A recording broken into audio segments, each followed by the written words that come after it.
৬৮ দিন বন্ধ থাকার পর আজ থেকে ক্লাস শুরু হওয়ার কথা রয়েছে খুলনা প্রকৌশল ও প্রযুক্তি বিশ্ববিদ্যালয় কুয়েটে, কিন্তু ক্লাসে না ফেরার সিদ্ধান্তে অনড় রয়েছেন শিক্ষক সমিতি।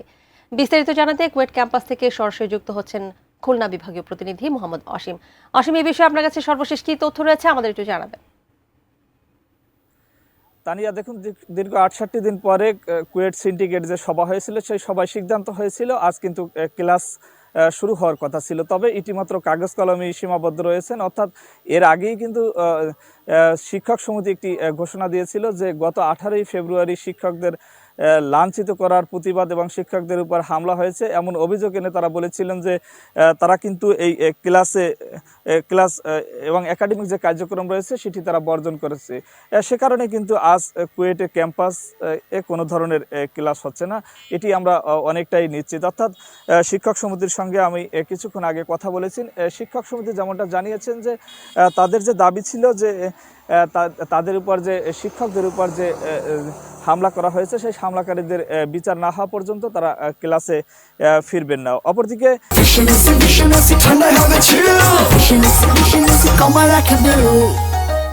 আন্দোলনরত যে শিক্ষার্থীরা রয়েছেন তারা কিন্তু এই শিক্ষক সমিতির কাছে ক্ষমা চেয়ে একটি চিঠি দিয়েছিলেন গত 2 দিন আগে। তারা বলেছিলেন যে আমাদের যদি কোনো ধরনের অপরাধ হয়ে থাকে তবে সেটি ক্ষমা সুন্দর দৃষ্টিতে দেখার জন্য। তবে শিক্ষক সমিতি কিন্তু তাদের যে দাবি রয়েছেন সে দাবিতে অনড় রয়েছেন, অর্থাৎ তারা যে পর্যন্ত তাদের দাবি পূরণ না হবে সে পর্যন্ত এই কুয়েটের কোনো ধরনের একাডেমিক কার্যক্রম তারা চালাবেন না। আমরা একটি আন্দোলনরত শিক্ষার্থীর সঙ্গে কথা বলতে চাই। আসলে আজ আপনার একাডেমিক কার্যক্রম অর্থাৎ কেন যাননি? আমাদের ছাত্ররা সবসময় মানে শিক্ষা কার্যক্রমমুখী, পড়ালেখামুখী।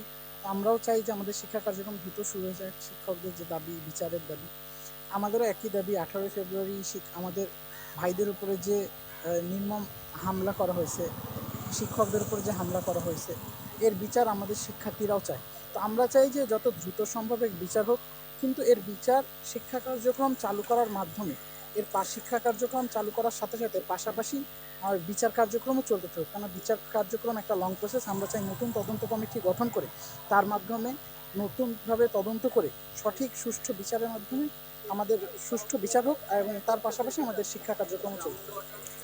ধন্যবাদ তানিয়া। আপনি যেমনটা শুনছিলেন, আসলে শিক্ষার্থীরা বলছেন যে ক্লাস এবং বিচার কার্যক্রম একই সাথে চালানোর জন্য তারা আবেদন করেছেন। একটি বিষয় আপনাকে জানিয়ে রাখি যে এই শিক্ষক সমিতি যে ক্লাস বর্জন করেছেন এরই ধারাবাহিকতায় নূতন যে ভারপ্রাপ্ত ভিসি রয়েছেন গতকালকে তিনি আনুষ্ঠানিকভাবে দায়িত্ব গ্রহণ করেছেন, তার সঙ্গে কিন্তু একটি বৈঠক হওয়ার কথা রয়েছেন। একই সাথে আন্দোলনরত যে সমস্ত শিক্ষার্থীরা রয়েছেন যারা ছিলেন, যাদের কারণে এক দফা দাবি বাস্তবায়ন হয়েছে, অর্থাৎ কুয়েটের ভিসি প্রফেসর মাসুদকে অপসারণ করে নূতন ভিসি দেওয়া হয়েছে, তাদের সাথেও কিন্তু একটি বৈঠক হওয়ার কথা রয়েছেন। তবে এখন পর্যন্ত বলতে পারি যে কুয়েট ক্যাম্পাসে ক্লাস এবং একাডেমিক কার্যক্রম সবই কাগজ কলমে সীমাবদ্ধ রয়েছে।